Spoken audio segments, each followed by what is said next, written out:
We just started a new unit on probability today called What Do You Expect? And your first homework assignment tonight is to complete and correct page 3 with this zaption. Mickey tosses a coin 50 times and the coin shows heads 28 times. What fraction of the 50 tosses is heads? And what percent is this? Let's set up the fraction. We're going to set up 28 out of 50. 28 times it was heads out of 50 total. Since that is a fraction we can simplify, let's do that too. So let's try, for example, dividing by 2 on the top and the bottom. Then we have 14 out of 25. There's no more common factors there, so let's go ahead and just leave it in that form, 14 out of 25. That's what we call simplified form.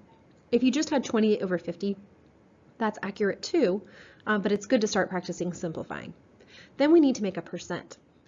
Well, 28 out of 50, one way we could think about this is, what is that out of 100? Because a percent is out of 100. 50 times 2 is 100. 28 times 2 is 56. So this is 56%. Calvin tosses a coin 5 days in a row and gets tails every time. Do you think there's something wrong with the coin? How can you find out? Well, this is a problem you might have thought about different ways.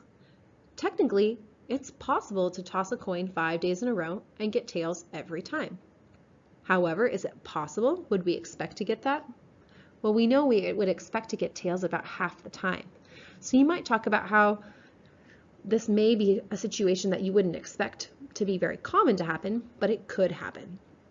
In terms of finding out if something's wrong with the coin, certainly you could double check and make sure that it has a head side as well, or not that it just has 2 tail sides, but you can think about this problem in a lot of different ways. For number 3, suppose the coin is fair and Mickey tosses it 500 times. About how many times can she expect it to show heads?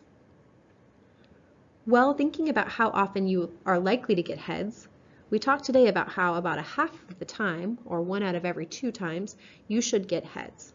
And so if we think about 1 out of every 2 times, then how many out of 500? Well, 2 times 250 is 500.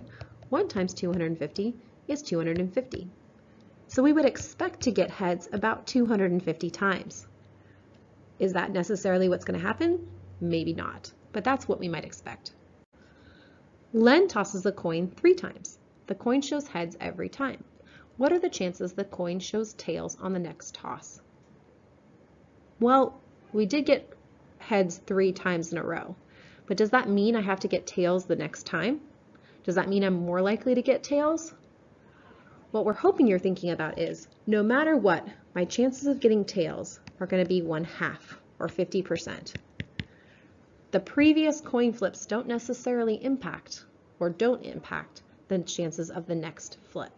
So there's a 50% chance that we'll get tails next time, just like there's a 50% chance we'll get heads. Is it possible to toss a coin 20 times and have it land heads up 20 times? Is this likely to happen? Again, thinking about what we've talked about today, we would expect to get heads half of the time. So if we toss it 20 times, we'd expect to get heads 10 times. However, is it possible to have it land heads up 20 times? Yes. Is it likely? No. We would expect heads to have about half of the time, so only about 10 out of the 20 times. But it could happen that we get heads every single time. Colby rolls a number cube 50 times. She records the result of each roll and organizes her data into the table below.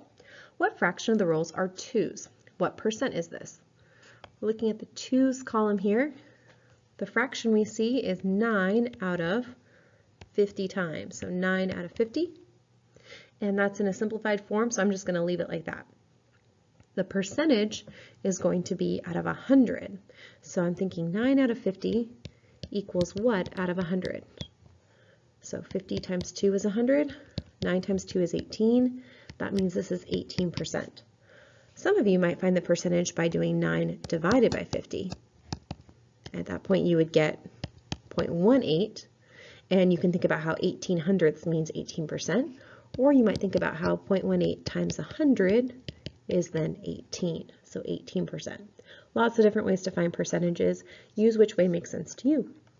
Next, what fraction of the rolls are odd numbers? Well, odd numbers would be 1, 3, and 5.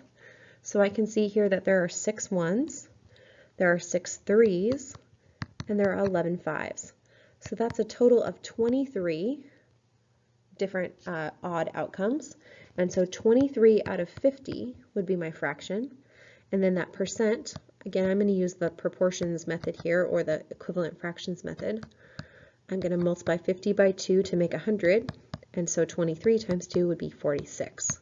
So 46% of the rolls were odd numbers. What percent of the rolls is greater than 3? Well, looking at the numbers greater than 3, I'm talking about 4, 5, and 6. So if I add those up, I can see that I have 8 4s plus 11 5s plus 10 6s. So that's a total of 29. And again, 29 out of 50 would be what percent? 50 times 2 is 100. 29 times 2 is 58. So I have 58%. Lastly, suppose Colby rolls the number cube 100 times. About how many times can she expect to roll an odd number? Well, if you think about what's happening here, I have 6 possible outcomes. 1, 2, 3, 4, 5, 6. And out of those 6 outcomes, 3 of those are odd numbers. So if I get a 1, a 3, or a 5, then I'm going to get an odd number. So if I think about that, that would be, I can either get a 1, a 2, a 3, a 4, a 5, or a 6.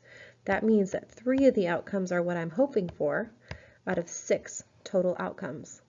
So about half of the time, I would expect to get an odd number. And so if I'm rolling 100 times, I would expect to get an odd number around 50 times. Because again, if I think about out of 100, that would be 50. So about half the time, if you think about it, I'm expecting to get an odd number. Half the time, I'm expecting to get an even number. All right, that's it for your homework for today. Tomorrow, we'll have a different zaption as we continue to explore probability.